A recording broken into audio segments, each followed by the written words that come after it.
ताकि हमारे परिवार के लायक तो कम से कम अनाज निकल ही आए। पर पिछले साल तो खूब बारिश हुई थी। हाँ राधिका, तब इतनी बारिश हुई थी कि आधी फसल गल गई थी। खेती किसानी की यही समस्या है, बारिश कम हो तो दिक्कत और ज्यादा हो जाए तो दिक्कत। भगवान जाने क्या होगा आगे। मोना की शादी भी तो करनी है और जब पैसे ही नहीं जुड़ेंगे तो फिर कैसे होगा सब। भरोसा रखो गंगा, सब ठीक हो जाएगा। अपने परिवार को परेशान देख राधिका भी दुखी हो गई। वो अब अपने परिवार की मदद करने के बारे में सोचने लगी और फिर, पापा एक बात कहनी थी आपसे। हाँ बेटा बोलना, क्या बात है? मोना की शादी के लिए कितने पैसे चाहिए आपको? क्यों, ऐसे क्यों पूछ रही है बेटी? बताइए ना पहले। कम से कम 5 लाख तो होने ही चाहिए। 3 के आसपास तो जमा है बैंक में, लेकिन 2 लाख का इंतजाम कैसे होगा पता नहीं। मेरे पास एक उपाय है, अगर आप लोगों को ठीक लगे तो। हाँ हाँ बोलो ना राधिका। देखिए, आजकल ना ये शहर वालों को फार्म हाउस वेडिंग और फार्म हाउस पार्टी का बड़ा चस्का है। हमारा खेत हाईवे से लगा हुआ है, दिल्ली भी दूर नहीं है, तो बस हमें हाईवे से खेत तक का रास्ता ठीक करना है, लकड़ी से खेत की बाउंड्री करनी है और कुछ चारपाइयां और सजावट का काम करना है और एक अच्छा सा नाम सोचकर एक बोर्ड लगाना है। बेटा मुझे तेरी बात कुछ कुछ समझ में आ रही है, इस सबके लिए पैसे कहाँ से आएंगे? वो 3 लाख रुपए हमारे काम आएंगे और अगर धंधा चल निकला तो मोना की शादी हम धूमधाम से करेंगे। मुझे भी ये आइडिया बढ़िया लग रहा है। अगले ही दिन से पूरा परिवार राधिका के कहने पर काम में जुट गया। हाईवे से लेकर खेत तक बढ़िया टाइलें लगा दी गई, लकड़ियों से खेत की 4 दीवारी कर दी गई और फिर खेत अच्छे से साफ कर उसमें घास उगाकर जगह जगह सुंदर चारपाइयां लगा दी गई। फिर खेत के बीचों बीच एक सुंदर और बड़ी सी खुली झोपड़ी बनाई गई। पूरे परिवार ने जमकर मेहनत की। फिर अगले ही दिन, हेलो, मेरा नाम राहुल है, मैं दिल्ली से आया हूँ। ये रिजॉर्ट पहली बार देखा, क्या परसों शाम के लिए स्पेस अवेलेबल है? हाँ जी बिल्कुल। क्या फंक्शन है?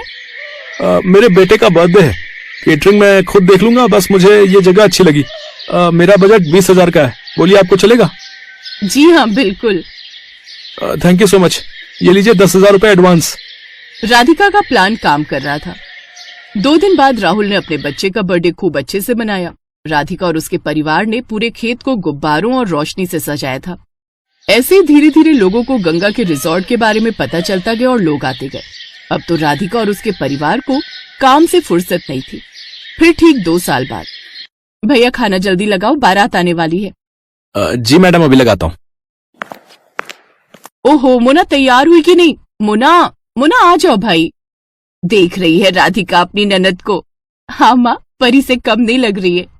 सब आपकी वजह से है भाभी, मेरी नहीं हमारी वजह से। और सुनो, अपने पहले बच्चे के पहले बर्थडे के लिए अभी से बुकिंग कर लो इस रिजॉर्ट की, क्या पता तब ये स्पेस खाली हो या ना हो।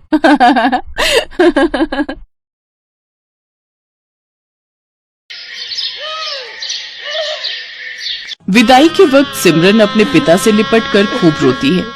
बाबा बाबा, मुझे आपकी बहुत याद आएगी, अब मैं कैसे रहूंगी आपके बिना। बेटी, जब भी तेरा मन करे तो आ जाना, ये घर हमेशा तेरा ही रहेगा। जा बेटी, अब अपनी माँ से भी मिल ले। माँ, मुझे आपने जो भी प्यार दिया उसके लिए शुक्रिया। अब ज्यादा ड्रामे मत दिखाओ और अब जा यहाँ से। ये कहकर रमोला उसे धक्का देते है कि तभी उसका पति नैतिक उसे संभाल लेता है। क्या हुआ, तुम गिर कैसे गई? वो लहंगा पैर में अटक गया था, बस इसी वजह से। फिर सिमरन अपने मन में सोचती है, अच्छा हुआ माँ को धक्का देते हुए किसी ने नहीं देखा। मैं हमेशा माँ के प्यार के लिए तरसती रही, लेकिन उन्होंने मुझे कभी प्यार नहीं दिया। फिर सिमरन ब्याह कर घर आ जाती है। उसकी सास ने उसके स्वागत में गुलाब के फूल बिछाए होते हैं। साथ ही वो बड़े प्यार से उनकी आरती उतारती है और गिफ्ट में उसे सोने का हार देती है।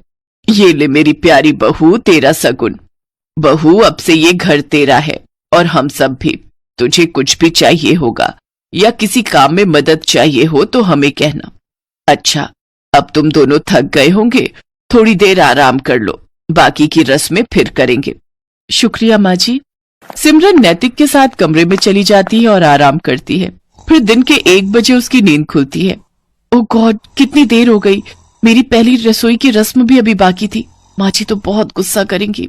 सिमरन जल्दी से बाथरूम की तरफ जाती है, लेकिन बाथरूम से नहाकर निकल रहा नैतिक सिमरन से टकरा जाता है और सिमरन फिर गिरने वाली थी कि तभी वो उसे संभाल लेता है।